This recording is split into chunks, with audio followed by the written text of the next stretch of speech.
जया की आज पग फेरी की रस्म थी। जया को लेने के लिए उसके पति आ रहे थे। जया के घर वालों ने न जाने कितने उपहार सजा कर रखे हुए थे। जया ने आश्चर्यचकित होकर पूछा, इतने सारे उपहार किसके लिए है माँ? ये सब कुछ तेरे सास ससुर के लिए है, कुछ कम ना पड़े बस, नहीं तो वह कल तुझे ही सुनाएंगे कि कुछ दिया नहीं माँ बाप ने। काम जल्दी निपटाते हुए माँ ने कहा। जया ने मुंह बिगाड़ते हुए पूछा, अभी तो शादी में इतना सब कुछ दिया है आपने, मुझे भी और मेरे सास ससुर को भी, फिर दोबारा इतना सारा क्यों दे रही हो माँ? माँ ने कहा, तुझे कुछ नहीं समझ आता, यदि नहीं देंगे तो तुझे ही कल को वहां परेशान करेंगे, ताना मारेंगे कि लड़की वालों ने कुछ नहीं दिया। तू जल्दी जल्दी तैयार हो, मैं सारे तोहफे बाहर रख देती हूँ। जया के पति के आते ही उनकी बहुत अच्छे से मेहमान नवाजी की गई। जया की माँ ने कहीं कोई कमी नहीं छोड़ी। जया खुशी खुशी अपने पति के साथ अपने ससुराल आ गई। जया ससुराल में खुश थी, सब कुछ अच्छा चल रहा था। जया दिन भर अपने ऑफिस में व्यस्त रहती थी। घर में काम करने के लिए काम वाले लगे हुए थे, इसीलिए कोई परेशानी नहीं हुआ करती थी। एक दिन फोन आया कि जया के मम्मी पापा उससे मिलने के लिए उसके ससुराल आ रहे हैं। जया बहुत खुश हो गई। 3 महीनों के बाद अपने मम्मी पापा से मिलने के लिए वह बहुत बेचैन हो रही थी। उसने अपनी सास से कहा, मम्मी मेरे मम्मी पापा आ रहे हैं।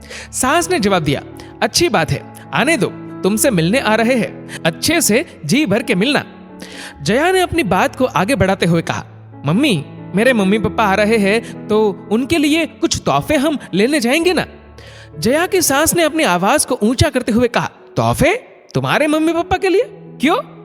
जया ने भी अपनी बात रखते हुए कहा, मम्मी जी जब मेरा पग फेरा हुआ तब मम्मी ने आपको इतने सारे तोहफे दिए थे, अब जब वो यहाँ आ रहे हैं तो क्या आपको नहीं देना चाहिए? जया की सास और बिगड़ गई। उन्होंने कहा, अरे लड़की वाले लड़के वालों को तोहफे देते हैं, कभी सुना है क्या कि लड़के वाले लड़की वाले को कुछ दे? तुम क्या उल्टी गंगा बहा रही हो? अपनी सास की बात सुनकर जया को इतना तो पता चल गया कि जया की सास भी उन्हीं पुराने रीति रिवाजों में मानने वाली है कि लड़के वाले हमेशा ऊपर और लड़की वाले उनसे नीचे होते हैं। जया को लगा कि यहाँ बात बढ़ाकर कोई फायदा नहीं है, क्योंकि उसकी सास उसकी बात कभी नहीं समझ पाएगी, इसलिए उसने उनसे कुछ कहा ही नहीं। 1 सप्ताह के बाद जब उसके मम्मी पापा आए तब उसने नौकरों को कहकर बहुत अच्छी स्वादिष्ट चीजें बनवाई। उनकी आवभगत बहुत अच्छे से की। जब वे जाने लगे तब जया और जया के पति कमरे से जाकर बहुत सारे तोहफे लेकर बाहर आई। जया ने कहा, मम्मी पापा ये मेरे सास ससुर की तरफ से आपके लिए है। जया की मम्मी ने तुरंत कहा, अरे नहीं नहीं, ये हम नहीं ले सकते। जया की सास दूसरी तरफ आग बबूला हो रही थी, लेकिन सबके सामने कुछ कह भी तो नहीं सकती थी। जया और जया के पति दोनों ने ही तोहफे रखने के लिए उन्हें मना लिया। जया की माँ ने जाते जाते जया की सास से कहा, सचमुच मैं तो धन्य हो गई कि मेरी बेटी आपके घर बहू बनकर आई। आप कितने खुले विचारों की है, पुराने रीति रिवाजों को आप नहीं मानती, वरना तो लड़के वाले कभी कुछ नहीं देते। ये जानकर बड़ी खुशी हुई कि आप उनमें से नहीं।